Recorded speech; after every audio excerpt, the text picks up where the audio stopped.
Hello everyone, Zenro Gaming coming at y'all with another video, and in today's video, we are talking Magic the Gathering and Spider-Man. We're going to do a little market watch, trying to show you guys what is on the first page of the site so you can see what the value is from the set. Now, I know this has been a pretty contentious set in the community for this set. I know a lot of old school Magic players, for the most part, don't like Universes Beyond, but a lot of those same players are probably some of the age groups that probably grew up watching Spider-Man or reading the comics. So I think this set is going to end up doing a lot better than people are giving it credit for at the moment, because there is a lot of discourse about it, but I still think that is a pretty solid set.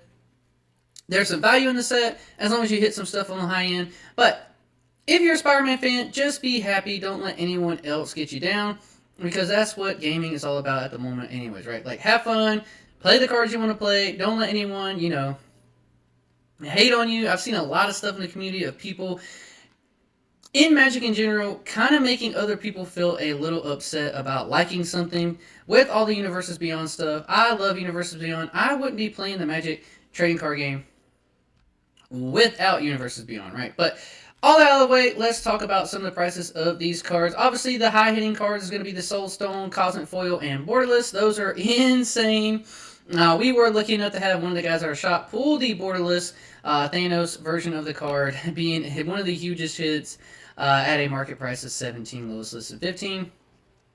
Interested to see this card kind of drop off a little bit. I think when it came out, it was like $2,300 was what some of the listings are, but you don't see any sold listings at some of those low prices. Someone ended up getting it for $1,000, was pretty cool for them. No listings over the 2,000 mark, but we have seen one listing, two listings, three listings at the 17, and maybe a couple people just trying to lowball now. You see a lot of low listings here at $1,500. If this is absolutely your dream card and you want to invest in it, go ahead. But the Cosmic Foil one is insane, right?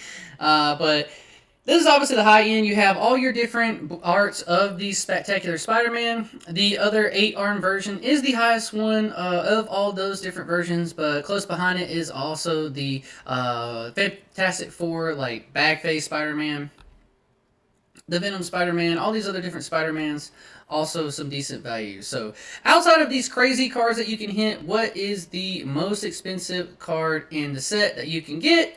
And it's going to be Eddie Brock. That is going to be the most expensive card you can get from the set outside of some crazy cards. And this is the Borderless kind of comically version of it. This is definitely one of the most built commanders from the set. And a lot of decks that people are wanting to build is going to be Eddie Brock. Really, really cool card. This commander is really strong.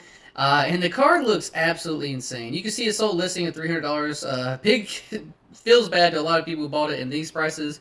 But you can see the market price settling down at $180-ish with a lot of listings in the $175. So I can see this staying $150 card, being one of the main pools, one of the main commanders people want to play, which is putting the price tag on that card. Some of your next other borderless arts is going to be the Peter Parker. This is going to be the one that lets you flip into the Amazing Spider-Man. This art is really, really cool with the Fantastic Four in the background. Now, this one is a little bit less. You can see a decent drop-off from the Eddie Brock at $98 lowest listing. With that being said, I'll skip over the Soul Stone for now, and I'm just going to quickly go over a lot of these, because these are just really the popular commanders, right? So you got Eddie Brock, you got Peter Parker. Then there's a decent drop-off from there to $65 for your Miles Morales Borderless, and then a huge drop-off from there onwards, right? Now all these other ones are going to be a lot lower, with Gwen Stacy being about $36 for her Borderless card. Both different versions of the card. And then up next is going to be Norman Osborn and the Miles Morales Borderless 01211 version of the card as well. And then just another Norman Osborn. Coming to the regular cards, just being Anti-Venom, another Miles Morales, Gwenom again, and then Cosmic Spider-Man sneaking into these cards. So it's clear to see the cards that people want from the set being on the top first part of the page, and then it's just more versions and arts of those same cards, showing that there are some really sought-after cards. Probably people who are wanting to build these commanders and maybe are not Spider-Man fans, with the combination of people who are Spider-Man fans wanting these cards, right? So it makes a lot of sense. One that I think doesn't get that same treatment is just Gwenum. I know that this is probably more of people just want to build a pretty strong, fun commander to play with the Gwenum. Regular art staying at $11. I would probably pick these up. Gwenum is really, really cool, really strong. Gwenum and the Anti-Venom being some of your highest base rarity cards you can get from the set, being $11, $12 themselves. And then, Norman Osborn Born being at $13. As the most expensive, just normal cards in the set, not extended art or anything like that. But one thing they talk about, I want to make sure we touch on, is the Soul Stone. The base rarity of the card being $68. Some low listings of $69 going up, and it looks around $69 to $70. I have picked up my copies of this card now that has been in the $60-$70 range.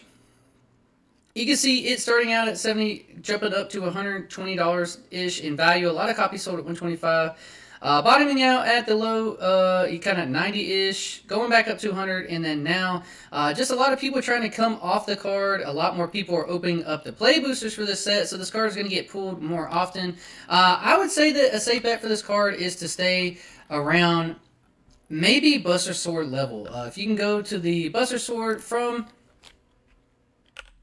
the Final Fantasy set, I think that it has dropped down into the $30-ish range. Which is, a pretty solid single as well, but like a base rarity of a card. I see that card being on the same value as like Buster Sword. So I think over time we will see the, obviously the Soul Stone probably a little bit more generically powerful than something like the Buster Sword. But you see the Buster Sword kind of had the same projected range when it came out to coming up now. Not as many highs as that, but it was like 50, 60. But I can see this card holding a value at, $50 to $70 because it is just so generic and so good.